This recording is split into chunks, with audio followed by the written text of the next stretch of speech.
Hello students, I think you have been following my lectures regularly.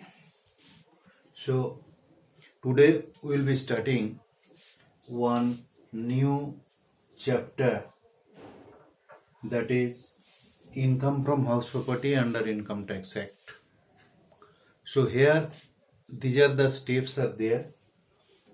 First of all, as in other heads of income, your two respective head-wise income you have to calculate first. Then you have to add all the source of income, find the gross total income. From their respective deductions you have to make a taxable income, and from that basic exemption limit, and after the different slabs of taxes are there. So today that income from house property, here you have to understand that we know that house property we are living, whatever house property is there, or we are giving it under rent, that is let out portion. So basically we will be discussing the let out portions property where directly rent comes.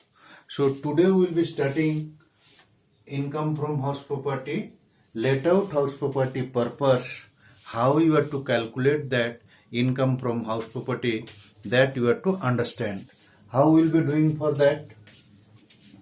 You see that first you have to calculate for income from house property what is the annual value, that is rather gross annual value, you have to find it out. So how we will be finding the gross annual value?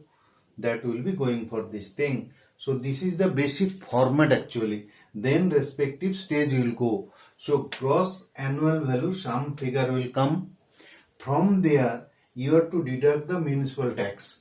Respective municipality or corporation, whatever taxes they are deducting or they are charging on that property, that will be deducted. So from the gross annual value, once you deduct the municipal taxes, that figure will come as net annual value.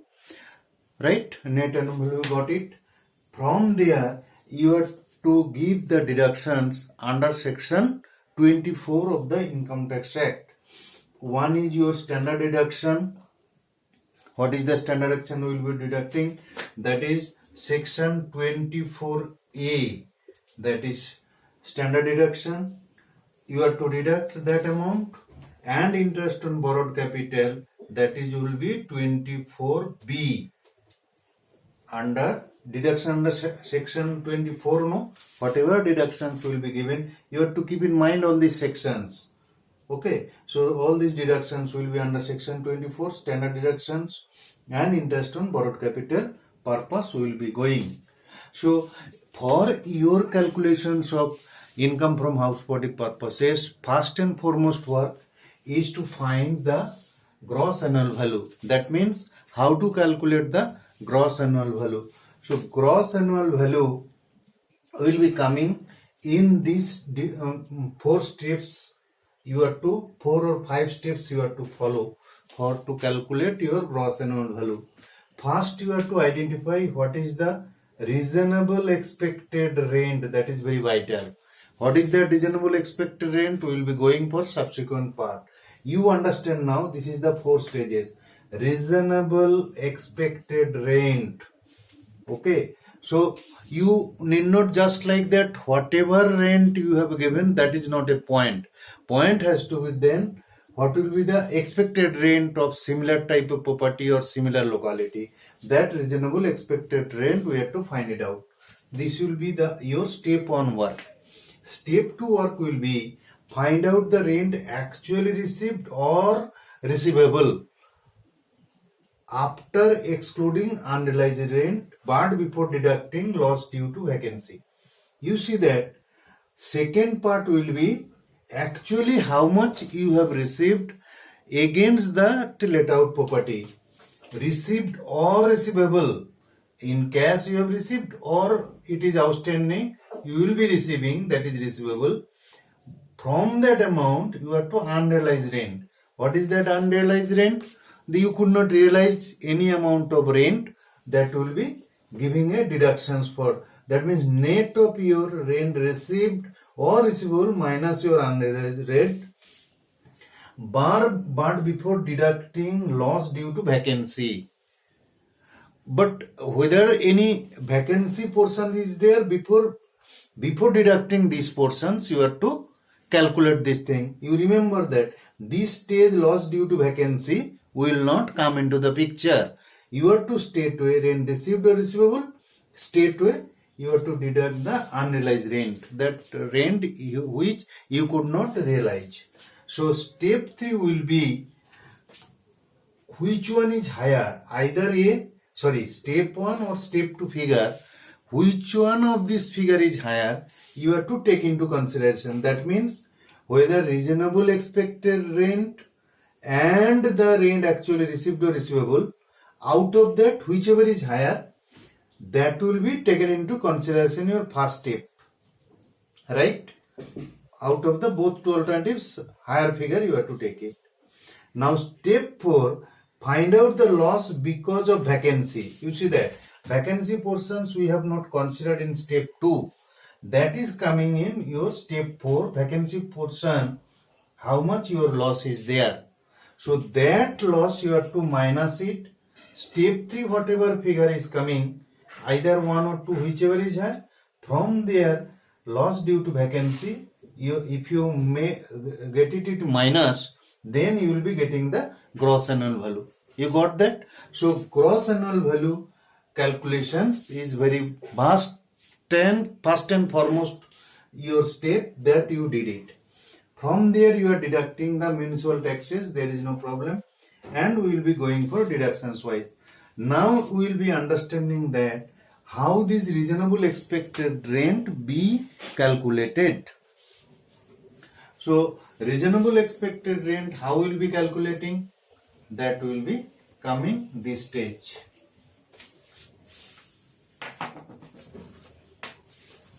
You see that what we are writing there, no, step 1, reasonable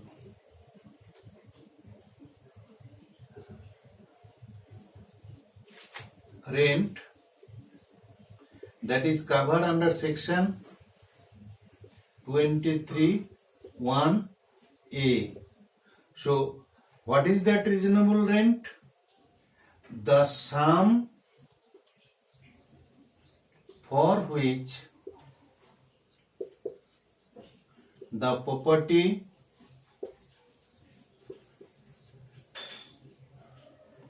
might reasonably be expected to be let out from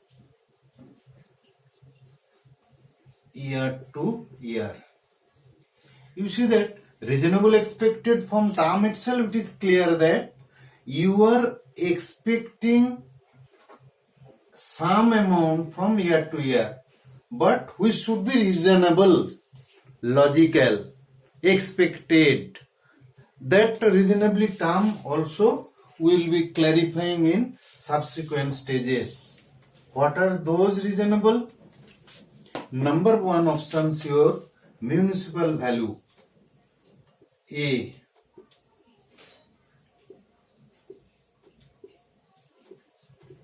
See, what does the term municipal concept? Your local municipality or corporation survey of a building, such valuation may be taken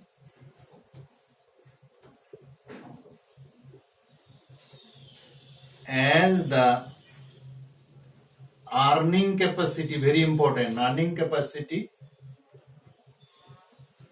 of the building. you see your expected rent calculation part. First step is your what is the municipal value or municipal valuation you have to do. See, municipal valuation, how it comes? Municipality generally surveys all the building and they find out some valuation that may be taken as the earning capacity of the building. This is one. Number 2B, that is the fair rent. Which are fair rent? Fair rent term itself very clear. Rent fetched by similar property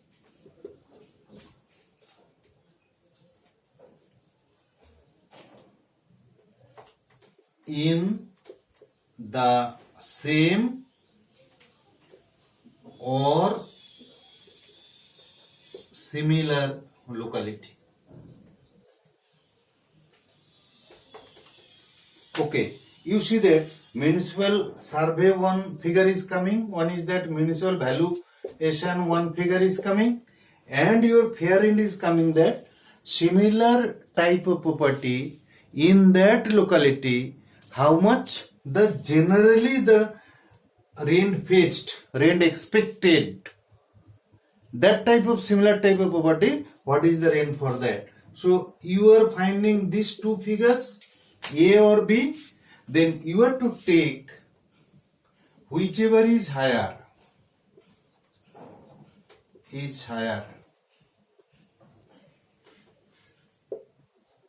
Either A or B. You got that thing?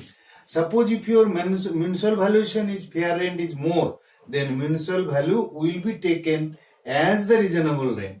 Or alternatively, if fair rent is more than municipal value, then fair rent will be taken as the expected value of the rent. So first condition is that you calculate the municipal valuation, you calculate the fair rent, then third step you compare it, whichever is higher, you take that as the reasonable or expected rent. But here one complication, it has been given under that concept. What is that concept? You see that some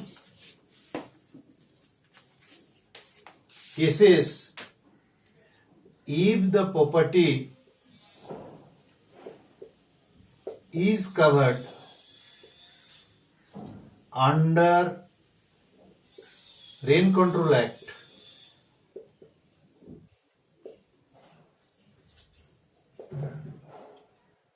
then the amount so computed cannot exceed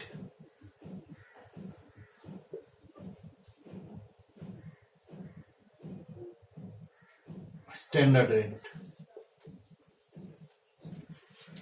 You see that you are finding municipal value and fair rent. What this concept is? Third alternative cases, because all buildings or all properties are not guided by the Rent Control Act. If that particular property is covered under Rent Control Act, there some standard rent will come. What that standard rent? It's reasonable rent. It's a reasonable rent because you see that under Rent Control Act some standard rent is there. So if that particular property is covered by standard rent and you are finding A or B, whichever is higher, but it cannot exceed the standard rent. You are getting my point? Rent control so computed cannot exceed the standard rent. Suppose you see that municipal valuation one figure is there and your fair rent is some figure is there, fair rent, and this standard rent which is under Rent Control Act say A, B, C. Suppose municipal valuation say 500, fair rent is 300, and it is in standard rent say it will be your 400. You see that in such cases your fair rent is less, so here your this expected rent should be 300. There is no problem. Taken another, see either of the two, and it is within that standard rent. So another situation you see that this is 500, this is 600, and this is your say 450. You understand that? If such situation, your municipal valuation is 500, fair rent is 600, and your standard rent is 450. In such cases, your that expected rent should be restricted to 450 only, not 600. You are getting my point? You see that whenever either of municipal value fair rent is within the value of your doesn't exceed your standard rent, then it's okay. So here whichever is higher, no, here also same thing, it will be restricted to 400 only.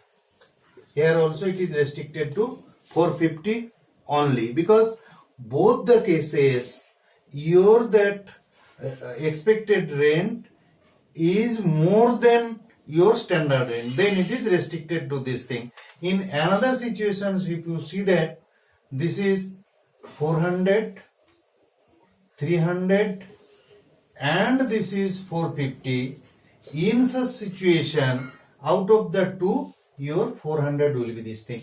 That means point is that you have to compare between municipal valuation and fair rent. After that, you have to compare that whether that higher figure is more than your standard rent. In such cases, it should be restricted to standard rent, or otherwise your that thing higher of the two will be your that expected rent. So that is the basics of your calculations. Okay, so this way we are going. Now your first part is over. Your municipal valuation, then your municipal tax, then net value you got it, that thing. After that you will be doing for these things whatever the deductions under section 24. Under sections 24, as we have been given in the format, two deductions will be there. One is your standard deduction,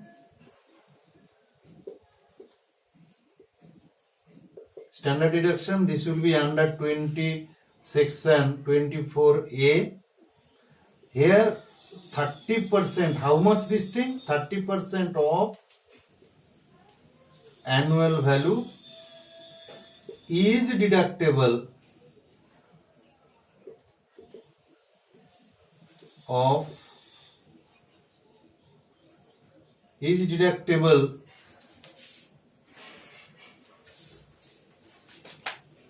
irrespective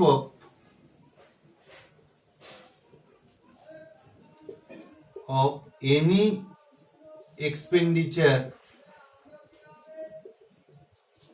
incurred by the taxpayer. See, under the deduction stage from the this thing figure, you are deducting that standard deduction under 24A, that is 30% of annual value is deductible. See, you that from your net annual value figure, you got that, no? You recapitulate gross annual value minus municipal tax, your net annual value, right? So that net annual value, 30% of annual value, this figure, you have to deduct as a standard deduction under section 24A, but irrespective of the expenditure incurred, whether you have spent or not spent, that is not to be considered for that. Straightway 30% of the annual value will be deducted under as a standard deduction A. Number B, your interest on borrowed capital.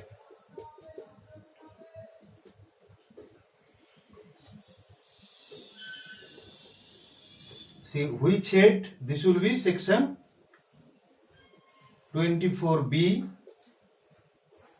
This will be on annual basis.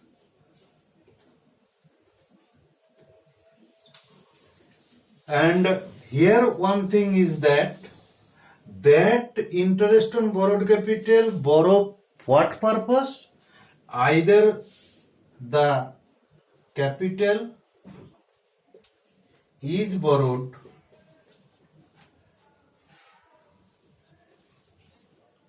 for the purpose of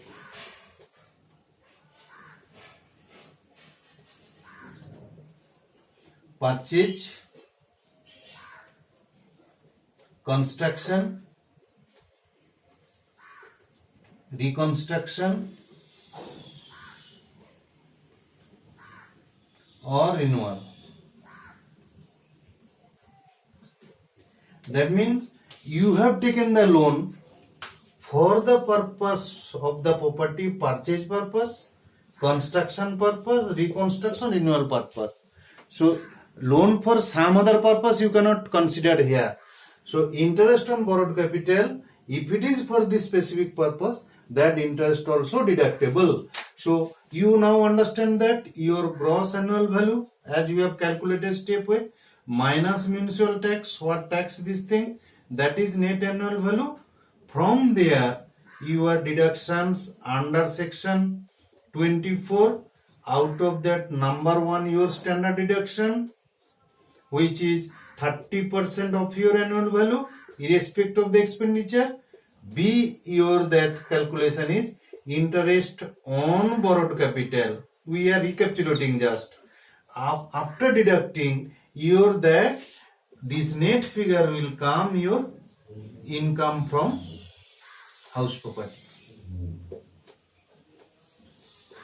So today we have discussed your income from house property. For a let out property we have calculated and we have given these things, and we'll be giving in subsequent classes the practical problems. There are so many intricacies also will be there in between. There also will be calculating under situations where not let out also, or some portion let out, some portion not let out. All these things will be there. So this is the basics of your calculations of income from house property. So we will be concluding the lecture for the day with the hope that I will be bringing a new